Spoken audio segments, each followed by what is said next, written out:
Bismillahirrahmanirrahim. Assalamualaikum warahmatullahi wabarakatuh.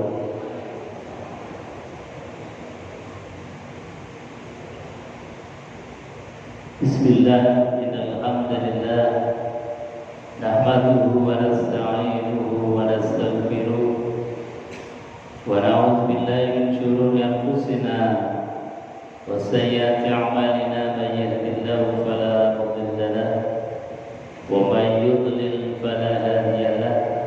Rabbi shrah li sadri wa yassir li amri wa hlul 'uqdatam min lisani yafqahu qawli. Amma ba'd.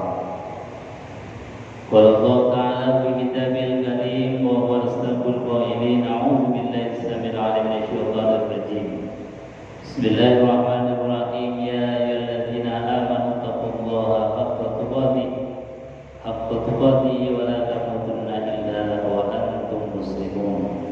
Shadaqallahul 'azim wa shadaqa rasuluhul karim wa nahnu 'ala dzalika minasyahidin. Alhamdulillahi rabbil alamin.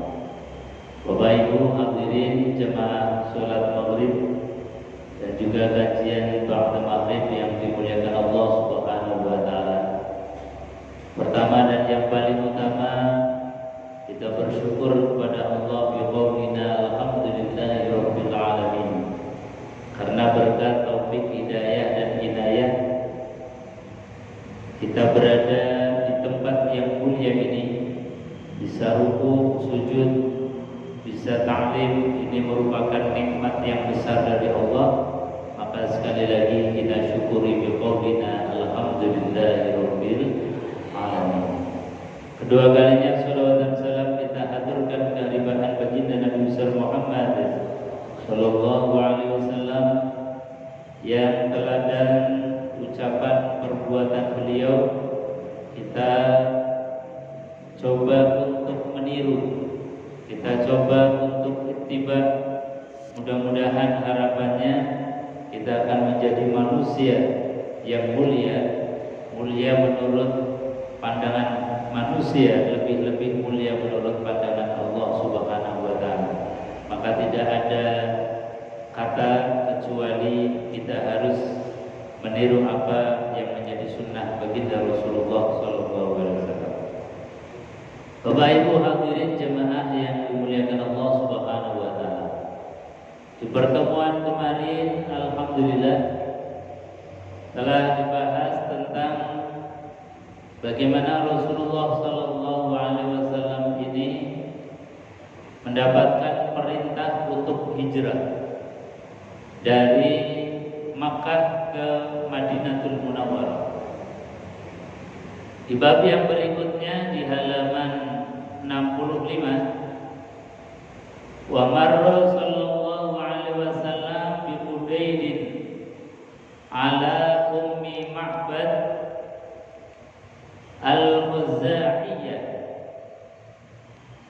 Di bab ini ada satu penggalan cerita unik, ada satu penggalan peristiwa di mana Allah Subhanahu wa taala memperlihatkan mukjizatnya yang diberikan kepada baginda Nabi besar Muhammad sallallahu alaihi wasallam. Dan ini biasanya memang diberikan kepada para nabi, para rasul yang dalam keadaan terpepet. Misalnya ketika Nabiullah Ismail alaihissalatu wassalam itu terpepet bersama ibundanya, air perbekalan sudah mulai menipis, makanan juga sudah mulai habis. Maka ibunda Hajar yang kala itu mencari-cari sumber mata air, ternyata dalam keadaan yang genting, dalam keadaan yang sangat-sangat membutuhkan, Allah datangkan mukjizat melalui telapak kaki dari seorang bayi yang masih lemah, kemudian muncul mata air yang sampai sekarang tidak pernah kering, bahkan ila yaumil qiyamah. Itulah mata air yang dinamakan Zam-Zam. Begitu juga ketika Nabi Shallallahu Alaihi Wasallam itu keluar dari rumah dikejar-kejar oleh orang-orang kafir yang Rasulullah hendak hijrah ke Madinah. Di sini disebutkan wa marra Shallallahu Alaihi Wasallam, dan Nabi melewati. Marra itu artinya melewati. Biqudaidin, yaitu satu lembah, cekungan tanah, lembah yang di kanan dan di kirinya itu tumpukan bukit-bukit bebatuan. Di situ ada lembah, yang lembah itu dihuni oleh satu keluarga, ala Ummi Ma'bad. Jadi di situ ada keluarga Ummi Ma'bad Al-Khuza'iyah, dari suku Khuza'iyah. Ummi Ma'bad tinggal di satu lembah bersama suaminya yang tiap hari itu adalah mengembalakan kambing dan mengembalakan unta. Jadi di lembah yang sangat gersang, tidak ada tumbuh-tumbuhan, ternyata ada seorang pasangan suami istri namanya Ummi Ma'bad. Wa aradat tiya'a lahmi aw labanin minha.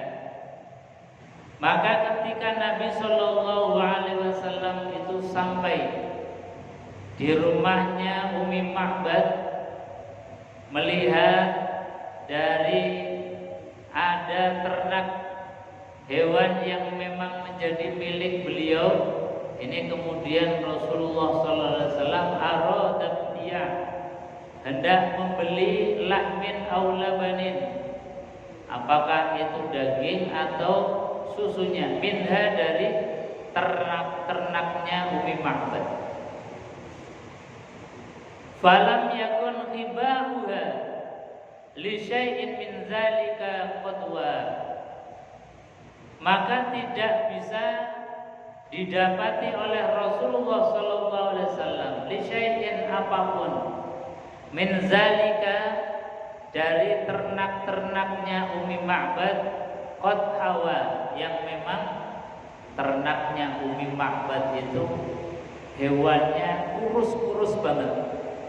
Jadi kalau dilihat mata kepala saja itu rasanya sudah gak mentolok. Jangankan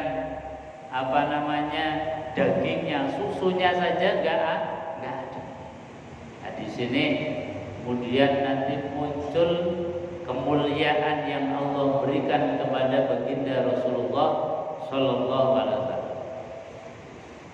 Fanazara ila syatin fil bait, maka kemudian Nabi Sallallahu Alaihi Wasallam melihat ada kambing di sudut rumah, qad allafahal juhdu, yang ditinggalkan oleh Ummi Ma'bad. Al-juhdu 'anir ra'iyah, yang ini dianggap sudah tidak layak lagi, makanya tidak digembalakan, ditinggal di rumah karena memang sudah tidak prospek lagi. Jangankan diambil susunya, karena kambing ini untuk jalan saja sudah susah karena saking kurusnya.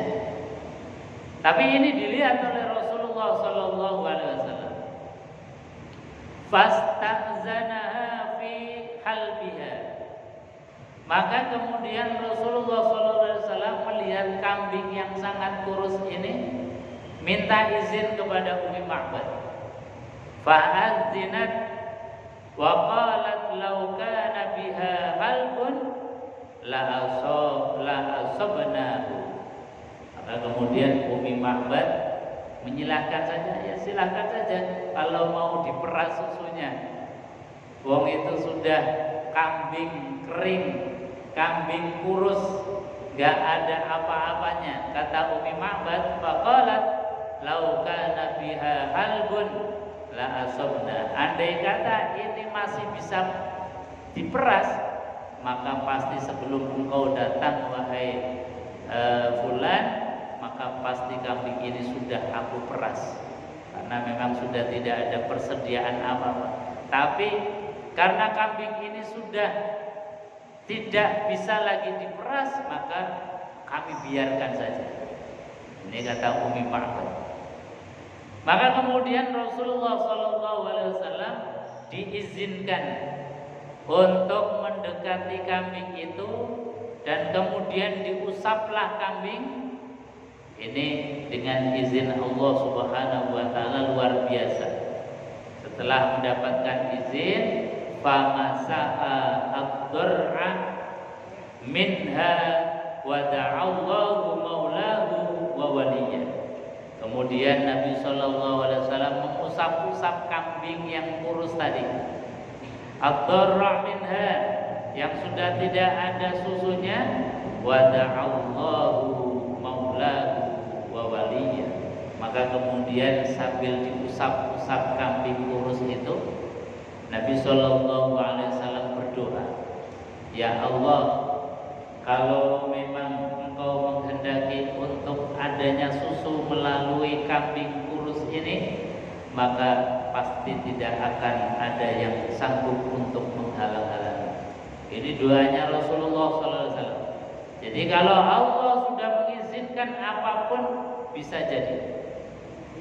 Jangankan susu yang keluar dari kambing yang kering, bahkan di zaman Rasulullah SAW itu berperang ketika beliau sedang membuat parit. Yang parit itu tentu parit yang luar biasa susah untuk dicangkul. Karena apa? Tanahnya bukan seperti tanah kita. Kalau tanah kita tanah lempung, tanah merah mudah saja untuk dicangkul. Tapi tanah-tanah Madinah itu isinya adalah batu pasir yang kalau ada besi gantung yang menancap di tanah, ini yang keluar adalah percikan-percikan api. Saking susahnya menggali tanah, membuat parit, ketika Rasulullah SAW itu mau menghadapi pasukan Ahzab, pasukan sekutu. Tapi di saat genting seperti itu, para sahabat itu kemudian membutuhkan air.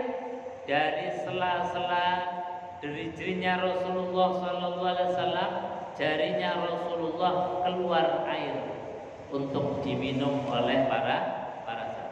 Apalagi ini kambing yang memang dulunya itu gemuk dan bisa diambil, diperah susunya, meskipun sudah dalam keadaan kurus, dengan izin Allah Subhanahu wa taala, maka diberikan oleh Allah susu yang sangat banyak sekali.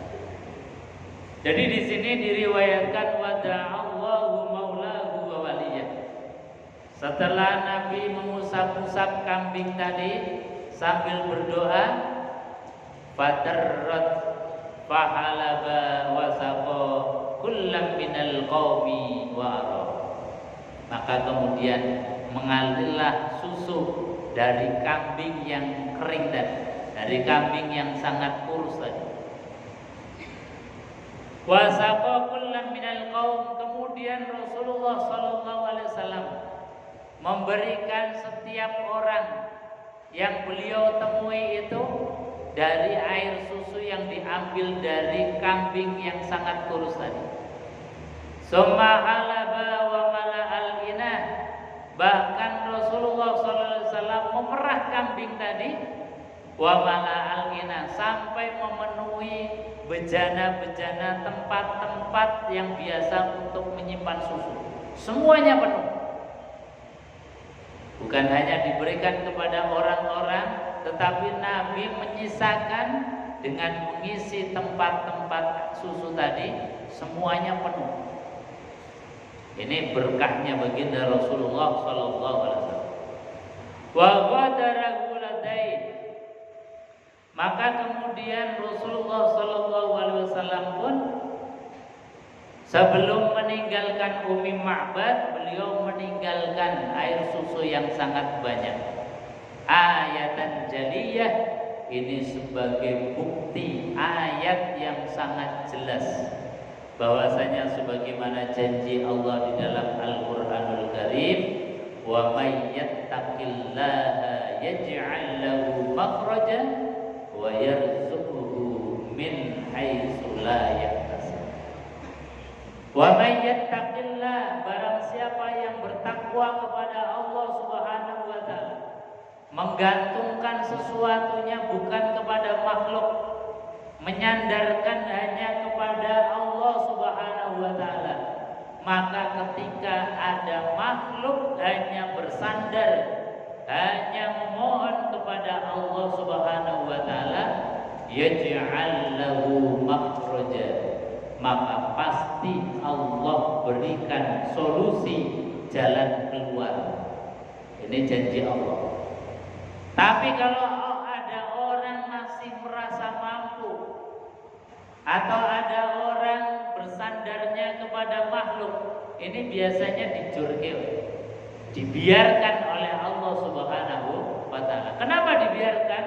Karena mereka masih merasa mampu. Karena manusia ini masih merasa bisa, merasa mampu, maka dibiarkan saja oleh Allah Subhanahu wa taala. Tetapi ketika makhluk itu sudah menyandarkan diri kepada Allah Subhanahu wa taala, maka saat itu juga Allah berikan jalan keluar. Wa yarzuqhu min haitsu la yahtasib. Bahkan bukan hanya diberikan solusi jalan keluar, tetapi Allah berikan juga rizki yang tidak disangka. Rizki yang menurut logika kita ini gak akan mungkin bisa, tetapi karena kita ini bersandar kepada Allah, Allah berikan rizki yang di luar logika manusia. Seperti Rasulullah SAW sudah dalam keadaan terpepet, tidak punya bekal untuk perjalanan ke Madinah, mendatangi satu perkampungan dari suku Khuzai, dari suku Khuzaiyah, yang dimana di situ ada keluarga, yaitu keluarganya Umi Ma'bad, yang hanya punya kambing kurus. Tetapi karena Rasulullah Sallallahu Alaihi Wasallam ini menjalani perintah Allah untuk melaksanakan hijrah, dan Rasulullah Sallallahu Alaihi Wasallam betul-betul bertawakal kepada Allah, Allah berikan solusi jalan keluar dan juga berikan rizki dari kambing yang menurut logika kita tidak akan mungkin bisa keluar air susunya. Tapi Allah Subhanahu wa taala berikan susu bahkan berlimpah, diberikan kepada orang-orang yang saat itu ditemui oleh Rasulullah.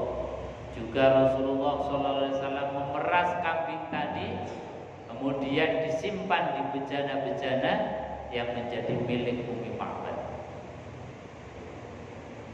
Bapak Ibu hadirin jamaah yang dimuliakan Allah Subhanahu wa taala. Jadi sekali lagi peristiwa ini disebutkan oleh Al-Barzanji ayatan jaliyah, ini sebagai tanda bukti ayat yang sangat jelas.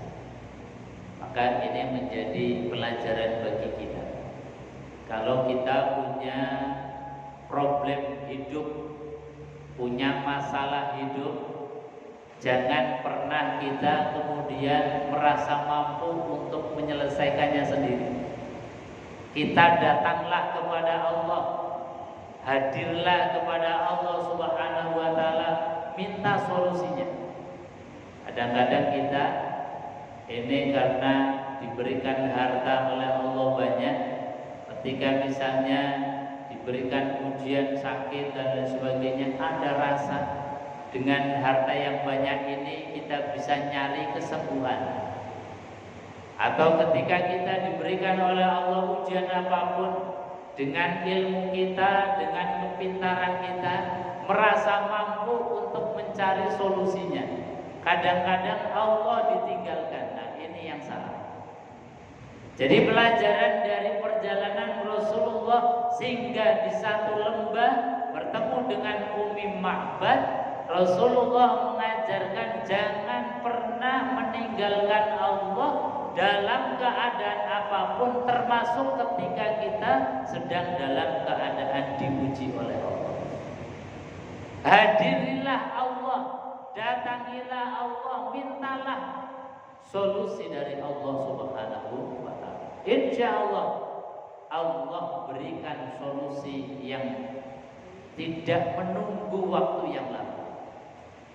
Bagaimana Rasulullah Shallallahu Alaihi Wasallam ini juga pernah ketika beliau dalam keadaan berperang terperosok hampir saja kalah, maka Rasulullah SAW sering keluar sifat-sifat basyariahnya, kemudian mengatakan, ya Allah, mata nasrullah, kapan pertolonganmu akan datang ya Allah. Jadi kadang-kadang Nabi juga keluar sifat kemanusiaannya. Jadi sifat basyariahnya itu sampai kemudian mengatakan, mata nasrullah, duhai Allah, kapan pertolonganmu akan datang. Maka ketika Rasulullah SAW mengatakan kapan pertolongan akan datang, langsung dijawab kontan oleh Allah, ala inna nasrullahi qarib. Wahai Rasulullah, ketahuilah bahwasanya pertolonganku ini sungguh amat sangat dekat sekali. Pertolongan Allah itu sebetulnya sangat dekat dengan kita. Cuman kadang-kadang kita ini tidak bersandar kepada Allah Subhanahu wa ta'ala. Pertolongan Allah Subhanahu wa ta'ala yang dekat ini serasa jauh. Apa pertolongannya Allah?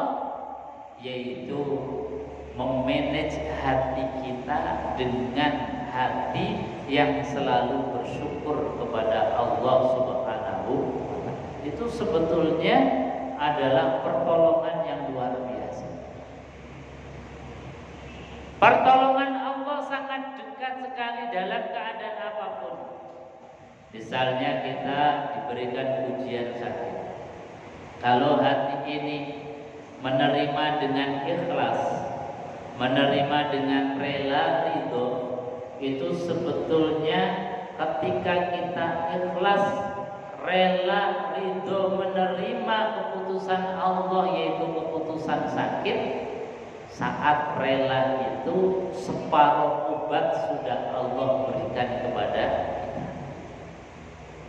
Ketika kita diuji apapun kok ikhlas hati, hati tidak merasakan gundah gulana, tidak merasakan sempit hati, tidak merasakan bahwa Allah ini sedang tidak suka dengan kita, Allah lagi jauh dengan kita, tidak ada perasaan itu.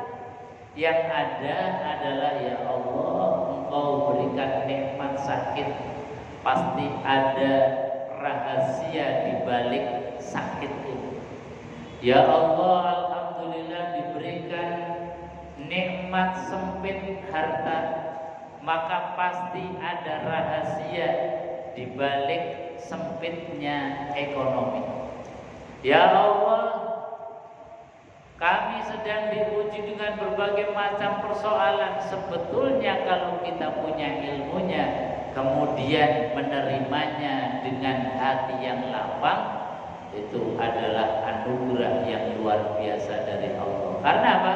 Di balik ujian, di balik cobaan, tapi kita menerima dengan lapang dada, maka sudah disiapkan oleh Allah Subhanahu wa ta'ala surga yang penuh dengan kenikmatan. Makanya cirinya walinya Allah, kekasihnya Allah itu tidak punya rasa takut dan tidak punya rasa gentar. Jadi dalam bahasa Al-Quran, inna awliya Allah la wala hum yahzanun. Kalau kita hatinya sudah bisa memanage apapun yang Allah timpakan kepada kita, Allah berikan kepada kita, kemudian kita terima dengan lapang dada, tidak ada rasa sedih sedikit pun, tidak ada rasa khawatir sedikit pun, itu derajat kita sudah ditempatkan min auliyaillah, derajat kewalian, derajat orang yang menjadi kekasihnya Allah Subhanahu. Jadi nggak ngefek, diberikan oleh Allah Subhanahu wa taala nikmat ya kita tetap alhamdulillah, pas diberikan nikmat sakit ya tetap alhamdulillah. Gak pernah suudzon sama Allah. Itu sudah derajat kewalian.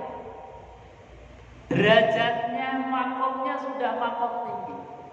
Kalau kita dalam keadaan apapun, lisannya hanya bisa mengucapkan alhamdulillah. Gak pernah bersuluk, gak pernah kemudian menyalahkan Gusti Allah. Ya Allah, saya sudah tahajud tiap hari, saya sudah sholat duha tiap hari, kok rezekinya masih seret aja ya Allah. Nggak pernah ngeluh seperti itu. Pokoknya apapun itu kemudian diucapkan dengan kalimat alhamdulillah. Itu Allah senang banget. Dan kalau kita sudah sampai tingkatan itu, inna awliya Allahi la khaufun alaihim wa la hum yahzanun.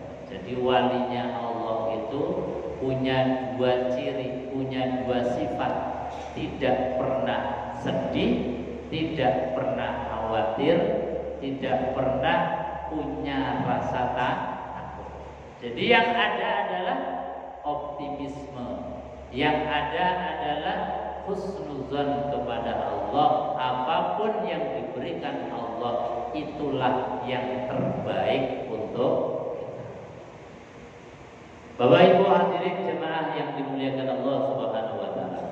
Ini pelajaran dari Rasulullah ketika perjalanan hijrah itu diperlihatkan ayatan jaliyah, ayat yang sangat jelas bahwa kalau Allah sudah memerintahkan, Allah pasti tidak akan lepas tangan, pasti akan mencukupi. Faja'a Abu Ma'bad wa ra'al laban fazahaba bihil ajab ila aqsab. Maka kemudian datanglah Pak Ma'bad, suaminya Umi Ma'bad ini, melihat semua bejana-bejana yang awalnya kosong sekarang sudah terpenuhi dengan susu yang luar biasa. Maka beliau ini sangat heran, fazahaba bil ajab. Mereka atau Pak Ma'bad ini sangat heran ketika keluar dari rumah, semua gelas-gelas, semua tempat-tempat itu kosong, pulang semua sudah terisi dengan susu, dengan laban, hasil perahan baginda Rasulullah sallallahu alaihi wasallam. Maka waqala anna lagi hadza, tanya kepada istrinya, ini dari mana? Kok semuanya sudah terpenuhi dengan susu? Wala